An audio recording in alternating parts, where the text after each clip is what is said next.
fewest by any first-round quarterback over the last 25 years. Of course, he'll have some time now to learn under Matthew Stafford. We'll revisit this later on in the second hour. As for now, let's go to another team that had an interesting draft. That would be the Dallas Cowboys. They had to address that defense that was bottom 3 in the league in yards allowed last year, and they did just that. First, moving up a spot thanks to Miami to select Caleb Downs, safety out of Ohio State with the 11th pick. And then the Cowboys moved down from 20 to 23 to select UCF edge rusher Malachi Lawrence for their second first-round pick last night. So the Cowboys draft a safety and an edge rusher. We'll go to you here, Rye. How much better did Dallas get last night, specifically on the defensive side of the ball? The Dallas Cowboys got exponentially better. And for everything we say about Jerry Jones and the Jones family and the way the Dallas Cowboys have functioned over the last 30 years, they get this night right very often. There was a sort of thought that they could go into this night trying to replace George Pickens right now because you knew he would be on the franchise tag. You thought maybe that you could trade him. Caleb Downs was one of the widely considered best players in this draft. And as he continues to fall down the draft, they get an opportunity to pick him and then move back in the draft and get Malachi Lawrence. Caleb Downs has, in my opinion, the highest floor of any player. He's going to immediately make you a better team from a communication standpoint, from an anticipatory standpoint. And now paired with Christian Parker, the way he likes to roll those two high safeties down into the box, he makes an immediate impact. And Malachi Lawrence, who in my opinion is still growing, we're talking about a dude that ran 4.52, an incredible 10-yard split, production in the backfield, 11 tackles for loss, 7 sacks. This was what they needed to do. And what I love the most about this pick is they didn't go for need. They didn't go to try to answer questions about what they said in the press conference. They allowed new defensive coordinator Christian Parker to have 2 possible linchpin pieces to his defense after coming over from Philadelphia. This was an absolute home run first round for the Dallas Cowboys. Dan? Nick Saban loves and raves about Caleb Downs. Daniel Jeremiah and Chris Long love and rave about Malachi Lawrence. I'm good with that. I want to be like all in with the Cowboys right now. I really do after last night. RC, Stephen A, Shay, my only hesitation is I still feel there's a little bit of what's going to happen with George Pickens. Because if you tell me that there's no doubt about it, Pickens is there for the Cowboys this year because he signed his franchise tag, I'm like, yo, this team's got a chance now. This team's got a legit chance to matter next season. But because he signed the tag, I would be surprised if he plays on it. I would be, but who knows? Because I'm like, okay, is he gonna be there? Are they going to try and move him after the press conference? Is somebody going to call and try and trade for a George Pickens and see if they can acquire him and the Cowboys draft a receiver tonight or over this week? That's my only hesitation right now. After last night, I love it, but I just, there's a little bit of like, what is exactly going on with George Pickens and the Cowboys? No disagreement here, but I'm going to be a bit more cautious than the both of you, and I'm going to defer to you because we're talking about a kid that just got drafted, that's an absolute stud, and I'm not going to joke around about the black cat running around that franchise because I don't wish that on him or anybody. Let's be serious for a second here, fellas, and I'm going to defer to the both of y'all in all seriousness when I bring this up.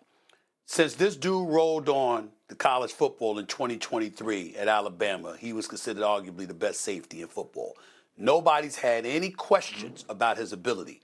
There have been questions, however, about his health because of the knee issue, because of the meniscus stuff, and then you've got people asking those questions, plus he didn't necessarily work out, you didn't test him enough, that kind of stuff.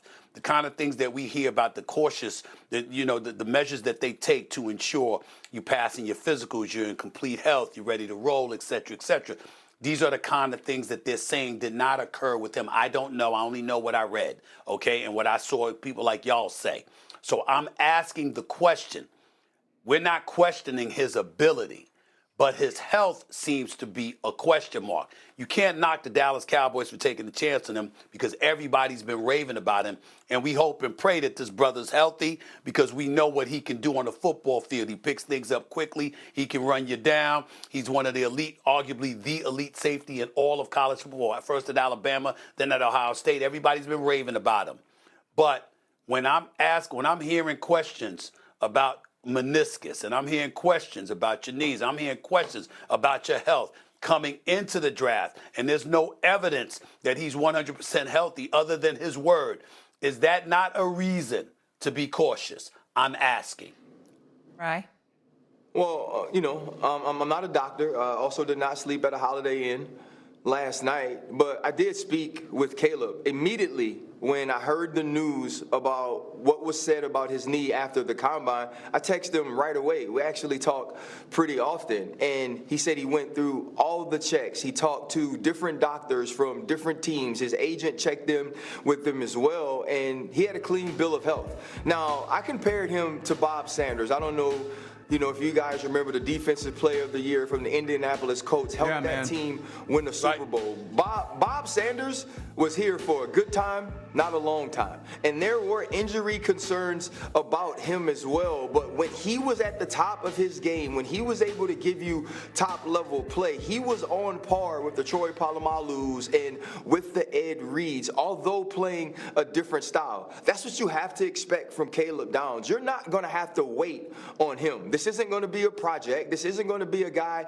that has to progress or you have to go through a process of getting him on the field. The day he walks into the building and OTA starts, he should be the starting safety for the Dallas Cowboys. He should be running the show for them the same way he did for Nick Saban at Alabama as a true freshman who was a freshman All-American. Okay, so that means an immediate upgrade on the defense. You know who feels like they got some juice right now? It is no doubt what we're seeing from the Cowboys, especially after last night's draft. Before the draft got started, though, Adam Schefter reporting wide receiver George Pickens plans to sign his franchise tag tender. This will guarantee Pickens makes $27.3 million this season. He'll report to the mandatory minicamp in June and training camp or be subject to fines. That is if he's still on the team, because we have draft night 2 coming. Draft night 3 tomorrow here in Graz. You're looking at me right now with Pickens signing this franchise tag. It opens up a lot of options here for the Cowboys. Right. It means they can trade him if they want to. I think when it happened right before the draft, when Adam Schefter reported it right before the draft, a lot of people reacted like, oh, does this mean they're trading him tonight? Obviously, they did not do that. One potential outcome here is that George Pickens has made his peace with the franchise tag and is going to show up and play. Like, we exclude that from all the possibilities, but it is one. So, they can be nimble. Look, they don't have a second-round pick. They don't pick in the third round till very late. So they have one pick tonight. Then they have 3 fourth-rounders. They can they'll build out their depth. And I think what they really like to do is look at the trade market. And I'm not necessarily talking about flipping Pickens for somebody, but doing something like they did to get Pickens after last year's draft, to get maybe a linebacker from another team or something like that. So Cowboys are playing the game they like to play, which is the player acquisition phase is 12 months a year, and we can do a lot of different things. But, yeah, Pickens, they're saying they don't have plans to trade him. They were saying the same thing about Micah Parsons this time last year. Circumstances can change, but I think their hope is he shows up and plays on the tag. And they got Pickens for a third-round pick, did. And that's why they're not picking later on today in that third round. Schrager, I want you to weigh in on what the Cowboys did in the first round with 2 defensive guys. They have a new defensive coordinator, Christian Parker, who you know quite well, Kevin, because he was a defensive backs coach with the Eagles. And he had a big voice in helping with their board with Will McClay and Stephen Jones and, of course, that front office and Jerry at the top of it. Caleb Downs was a guy they absolutely loved, and not just because of what he does on the field, because of the stuff up top, the mental intellect, the above the neck. This guy is a coach on the field, and for a defense that is so ailing with just players and performance and smarts, they immediately get a guy who can get out there and direct the defense in year 1, which is unique, extremely high IQ. They also loved Malachi Lawrence, and they didn't have to mortgage their entire future or move up big to get him. They sit pretty at 12. They move up a little bit to 11 to get Caleb Downs, and they also get Malachi Lawrence. I started the show saying that the Jets won the draft, but gosh, Dallas is feeling good about themselves this morning. They got 2 immediate players that can help. The comparison for Malachi Lawrence is actually Josh Sweat. who you're like, all right, I guess that's okay. Josh Sweat is an athletic freak with plenty of upside and just got paid by the Arizona Cardinals. Cowboys are thrilled. They got 2 contributors on defense, an area they desperately needed. Ask the Chiefs about Josh Sweat. He was dominant in that Super Bowl. Maybe some thought he should have won the MVP. Your thoughts here specifically with Caleb Downs, because he's just not a normal safety. No, I covered him a lot. I covered the SEC almost exclusively for college football. I was there his first spring on campus. Kevin Steele, the defense coordinator at the time, raved about him. Nick Saban says he's one of the smartest guys he has ever coached.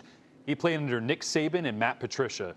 You think he's NFL ready to be able to step in? And what I love is we showed some highlights earlier, and Neek was talking about, filling the void of they need somebody that can shore up tackling in the run game.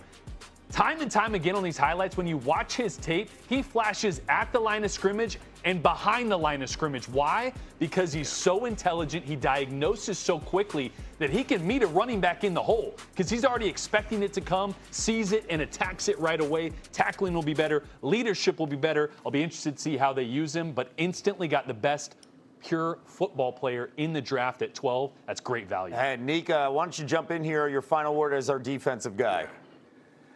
Yeah, I think that his positional flexibility is not something that comes up much, but I do think we have to take into account that he might also be like the big nickel for them. He's an incredible tackler. He's not as big as, let's say, Chris or Nicky Minwari, who's the flavor of the month as far as big nickel is concerned, but he's just as physical, and he'd be great in that spot. And I think that we know anyone who's been following football recently understands that explosive plays are kind of the biggest currency. And while you need your offense to create explosive plays, and Dak Prescott will do that, you need your defense to eliminate the explosive plays. The Cowboys were terrible at that last year, and I think that Downs will show up, and the explosive plays will go down immediately. It's not a stat that's easy to track, but he will have that impact, and it'll change the complexion of that defense on day one. You know a stat that's easy to track? Missed tackles. And there were a lot of them from the Cowboys. And one thing we did not see Caleb Downs do is miss a lot of tackles. And that's a dream for a cornerback. I'm sure Neek knows that and understands that. All right, coming up. Too early for love? Did the Cowboys